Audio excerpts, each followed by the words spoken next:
இந்த மாதிரி வெட்டிங்ல அழுதா எனக்கு பிடிக்காதுன்னு சொல்லிருக்கேன்ல. அப்பா நீங்க அழாதீங்க, நீங்க மட்டும் அழுதீங்கன்னா அப்புறம் நானும் சேர்ந்து அழுதுருவேன். இல்ல நீங்க என்ன பாக்காதீங்க. இந்த கல்யாணம் முடியற வரைக்கும் நீங்க என்ன பாக்காமலே இருங்க. இங்க பாருமா, உனக்கு ஒண்ணும் ஆகாதுமா. ஒருவேளை உனக்கு அது வேணா என் கூட வந்துரு. அப்பா உன்னை பாத்துக்கிறேன், சரியாமா?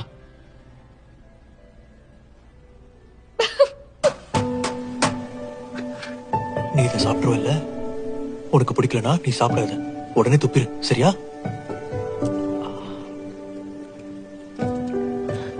என் செல்லம், சைஸ் கரெக்டா இருக்கா? அவ்வளவுதான். Good morning teacher. ஸ்கூல்ல டீச்சர் கிட்ட இப்படிதான் சொல்லணும். Good morning teacher. ஐயோ, பாத்து இப்படி இல்ல, இரு. ஏசுன் இவ்வளவு சின்ன வயசுல இவ்வளவு ஸ்கூலுக்கு அனுப்புறதா? அடுத்த வருஷம் அனுப்பலாமே, என்ன அவசரம்? என்ன உளறிட்டு இருக்க? எத்தனை நாள் அவளை வீட்டுல வச்சிருப்பா? வளர்ந்து கல்யாணம் ஆகி அவன் புருஷன் வீட்டுக்கு ஒரு நாள் போறான். பைத்தியம் உங்க அப்பா. குட்டி, உன்னால ஸ்கூலுக்கு போக முடியுமா? என்னால முடியும். ஜாங்கன் கூட போயிருக்கானே. ஜொங்கன் போனா என்ன, போகாட்டி என்ன? நீ ஜொங்கன் கூட பழகுறதே எனக்கு சுத்தமா பிடிக்கல. நான் ஸ்கூலுக்கு போகணும்பா. சரிமா, நீ இப்ப ஸ்கூலுக்கு போ. ஒருவேளை உனக்கு பிடிக்கலனா திரும்ப வந்துரு. நேரா வீட்டுக்கு ஓடி வந்துரு, சரியா? அப்பா உனக்காக காத்துக்கிட்டு இருப்பேன். ஓகே.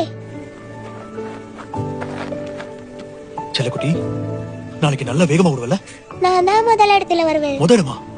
ரெடி இரு. ரெடி செட் கோன்னு சொன்னதுக்கு அப்புறம் இங்க பாரு, நீ ஒண்ணு போட்டியில ஜெயிக்க வேணாம். ஒருவேளை உனக்கு பிடிக்கலனா யோசிக்காம அப்பா கிட்ட ஓடி வந்துரு. அப்பா நாளைக்கு உன் பின்னாடியே தான் இருப்பேன், சரியா? Ready set go. அதுக்குள்ள ஓடிட்டா.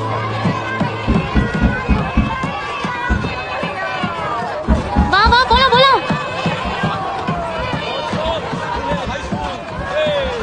திரும்பவும் நம்ம ரொம்ப சீக்கிரம் இங்க வந்துட்டோம்ப்பா. இவ்ளோ கூட்டம். எதுக்கு எல்லாரும் முந்திக்கிட்டு வரணும்? முன்னெச்சரிக்கையா இருக்காங்கன்னு இவ்ளோ ஓவரா பண்றாங்க.